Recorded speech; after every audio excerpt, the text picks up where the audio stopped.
Yan nga. Ayan yung motor ko, boss. Reklamo kasi sa amin sa istasyon Na ano? na nagkakaroon doon ng bentahan na ako ng motor dito.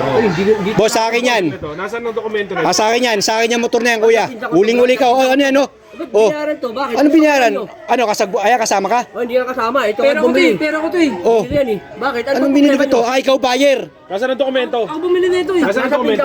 Kuya, Kunin mo yung dokumento. i-ano mo yan? Sabi mo sa'yo to. I-ano mo yan, boss. Masasama ka.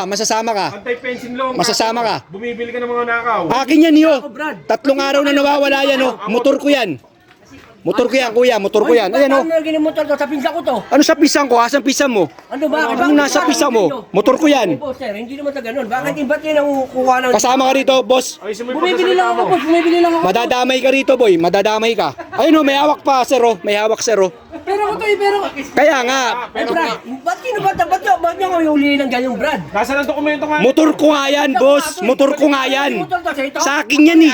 Gusto mo pasampal ko sa yung ano yan? Papelis ko, ha? Alam, sir, hindi natin kailangan mo ng ganyang attention dito.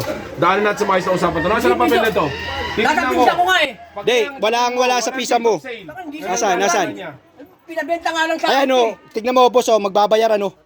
Huling- Ikaw, ano, umamin ka. Sang, ano yan, ano, babayaran mo? Sa iyan? Bayaran na nga niya. Binenta niya sa akin Oh, eh. boss, oh, binenta, boss, oh. Binenta.